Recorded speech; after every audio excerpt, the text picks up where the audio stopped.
When Tracker doesn't agree right away, the kid shoots him in the shoulder, shocking everyone and driving them away from the location with Elizabeth driving.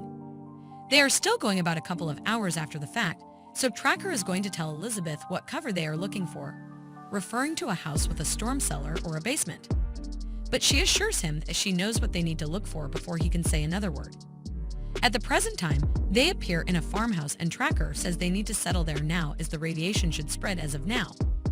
In that sense, they can't stay outside any longer because they are already exposed and staying outside can cause a lot of confusion. Tracker then thumps on the house and an electric lamp is set on him by someone. However, another man by the name of Brad appears, points a gun at Tracker, and begs him to leave. He responds by claiming to be a doctor in an effort to convince Brad that he is innocent. Elizabeth, who is following closely behind him, looks at the weapon and freezes. Jonathan, the flashlight-wielding individual, advises Brad to reevaluate his position. Involved, Tracker snatches the weapon away from Brad and centers it back at him, communicating that he won't be shot twice in a solitary night. At the same time, he tells them that they have their own arrangements that they can give to them accepting they let them stay in their storm cellar.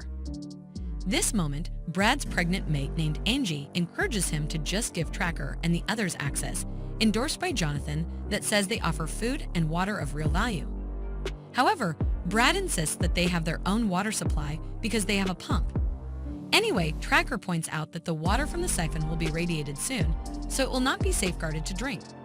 As a result, Brad must agree with Jonathan and Angie. Jonathan and Brad are then instructed by Tracker to transport Jennifer's handbag and the provisions to the basement. He also asks Angie to get all of the towels and clothes down there at the same time so they don't have to leave the basement. Elizabeth, Jonathan, and Brad start to cover the basement entryway from the external before long. Elizabeth asks who the farmhouse has a spot with, to which Jonathan communicates that it is his grandparents, yet he feels that they are probably dead right now due to the bombings since they are in Dallas. When Brad hears this, he can't help but laugh, so Elizabeth tells him to stop being a jerk and just dig. Brad, on the other hand, leaves them both behind and enters the house on his own. Asked what Brad's character is, Jonathan says he and Angie are his neighbors who they took considering the way that they are the principal house in the nearby that has a storm cellar. Someone watches them from behind the shrubs without them realizing it.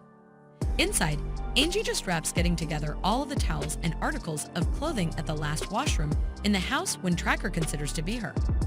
He asks her right now how long she has been pregnant, to which she responds that she has been pregnant for more than 7 months.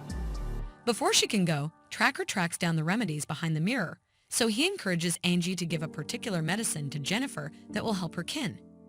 He quickly keeps an eye on his projectile injuries as he spits blood when Angie leaves.